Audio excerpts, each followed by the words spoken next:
आजकल एक बयान बड़ा ही चर्चा में है, जो पूज्य प्रेमानंद जी महाराज ने महिलाओं के ऊपर एक बयान दिया था, उस पर बड़ा विवाद हो गया है।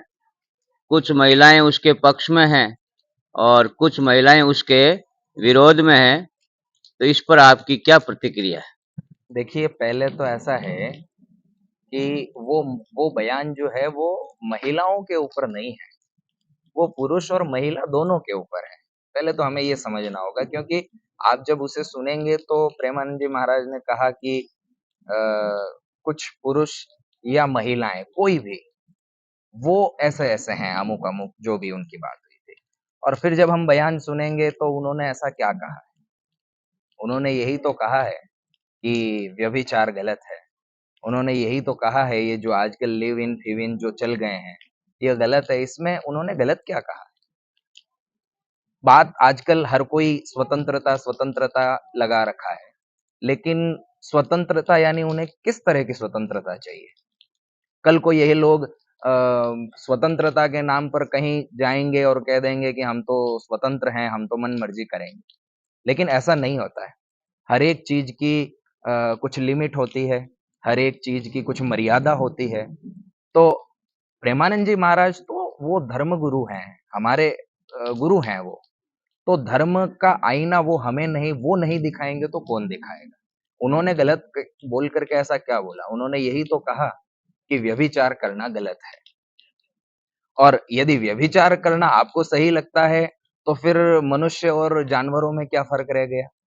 और यही व्यभिचार है जिसका आप परिणाम देखेंगे, हम देख रहे हैं कि आप देखिए, इसी व्यभिचार के कारण पता चलता है कि एक किसी स्त्री का किसी और अपने पति के अलावा किसी और से संबंध होने की वजह से उसने अपने पति को मार करके नीले ड्रम का तो आपने सुना ही होगा। ये उसके सामने फिर उसके ये परिणाम होंगे। फिर वो बात करते हैं, वो विरोध करते हैं लिव इन का। हमारे कल्चर में ही नहीं है। इतना अच्छा हमारे सनातन धर्म ने हम लोगों को हर एक प्रकार का नियम बना करके दिया है, जिसमें ये धर्म ही है जिसकी वजह से हम ये पता कर पाते हैं, हम ये फर्क कर पाते हैं कि ये हमारी बहन, ये हमारी माता, ये हमारा पति, ये हमारा पुत्र, ये धर्म की वजह से ही तो है। स्वतंत्रता के नाम पर आप कितना गिरने चाहेंगे, कितना गिरना चाहेंगे? कहीं ऐसा तो नहीं स्वतंत्रता के नाम पर हम कुछ अलग ही सोच की तरफ बढ़ रहे हैं? फिर आप परिणाम देखिए लिव इन के। कोई एक अमुक स्त्री अपने माता एक बच्ची अपने माता-पिता से विरोध उनका अपने माता-पिता से लड़ करके कहीं किसी के साथ में लिव इन में रहने के लिए जाती है और 6 महीने बाद उसकी खबर आती है, मतलब 6 महीने बाद तो पता चलता है कि उसके 35 टुकड़े होकर के वो कहीं जंगलों में फेंक दी गई है। फिर हम लोगों को इन चीज़ों के लिए तैयार रहना पड़ेगा। जो धर्म ने एक व्यवस्था बनाई है, वो बहुत ही उत्तम व्यवस्था बनाई है, और प्रेमानंद जी महाराज जैसे व्यक्ति का आप विरोध कर रहे हैं, तो फिर हम क्या कर रहे हैं? ज़्यादा विरोध उस बात का हो रहा है, जिसमें उन्होंने कहा कि केवल 100 में से 3-4 महिलाएं ही पवित्र है। तो इस बात का घोर विरोध हो रहा है। तो इसमें कहाँ तक आप सहमत हो? देखिए, लोग जो हैं वो एक संख्या के ऊपर चले जा रहे हैं कि उन्होंने कहा कि 100 में से 4-5, 100 में से 4-5। जब आप इसी संख्या का प्रतिशत निकालेंगे, आप एक पूरी दुनिया के उसमें पुरुष और स्त्री दोनों की संख्या जोड़िए, और उसकी जब आप संख्या निकालेंगे, तो ये जो उन्होंने 4-5% बताए हैं, ये प्रतिशत जब पूरी दुनिया का निकलेगा तो इसमें लाखों लोग आ जाएंगे। और यदि आप सत्य हैं, यदि आप अच्छे हैं, तो आपको फिर उस बात का बुरा लगने का कोई सवाल ही नहीं उठता है। और जब देखिए, फिर भी आप उस संख्या पर जाएंगे ना, तो हमें ये भी देखना होगा कि जब पूज्य प्रेमानंद जी महाराज जैसे व्यक्ति जब कोई अपनी बात रखते हैं, तो हम लोगों को उनका लेवल भी देखना होगा।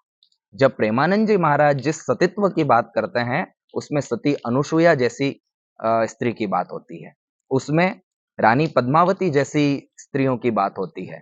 तो जब उनका जो सतीत्व का जो बयान होता है या उनका जो सतीत्व मापने का जो आंकड़ा होता है वह होता है जब आप सतीत्व को देखेंगे तो उसमें पता चलेगा कि किसी पर पुरुष या किसी पर स्त्री का मन में विचार आते ही आपका सतीत्व नष्ट हो जाता है।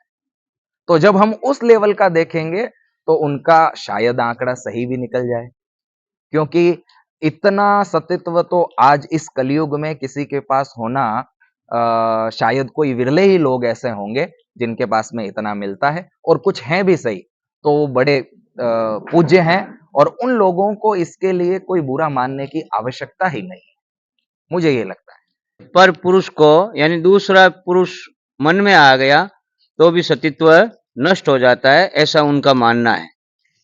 बिल्कुल, ये है ये जब आप सतीत्व को पूरी तरह अपन जब जानेंगे तो उसमें यही है कि जब आप किसी के बारे में, चाहे वो स्त्री पुरुष के बारे में विचार करे या पुरुष स्त्री के बारे में, केवल मन में ख्याल आ जाने मात्र को ही जो है सतीत्व को नष्ट बताया गया है। तो वो उस लेवल की जब बात करते हैं, और ऐसे कोई हैं भी सही, बहुत सारे हैं भी सही, यदि हैं भी तो उसमें कोई बुरा मानने की आवश्यकता नहीं है। और देखिए, रही बात प्रेमानंद जी महाराज के विरोध की, तो बड़ा दुख है कि ऐसे संत का भी लोग जो हैं वो विरोध कर रहे हैं, लेकिन कहीं न कहीं ये भी ध्यान में आता है कि विरोध तो लोगों ने भगवान का भी नहीं छोड़ा। जब कृष्ण भगवान इस दुनिया में मनुष्य के रूप में आए थे, जब वो उन्होंने जन्म लिया था, तो आप उस समय का भी देखिए, ऐसे कई राजा, उनका चचेरा भाई शिशुपाल, वो मगध का राजा जरासंध, उनका मगध का राजा जरासंध, ये लोग जब भगवान का भी विरोध कर सकते हैं तो फिर सहज है किसी संत का विरोध करना। हालांकि मैं ये कहता हूं कि नहीं करें, और बड़े पूजनीय संत हैं, उनके लिए हमारी जो भावनाएं हैं बहुत अधिक है, और हमें ये लगता है कि धीरे धीरे ही सही, लेकिन लोगों को उनका जो महत्व है, जो विरोध कर रहे हैं उन लोगों को भी महत्व समझ में आएगा, ऐसा मेरा मानना है।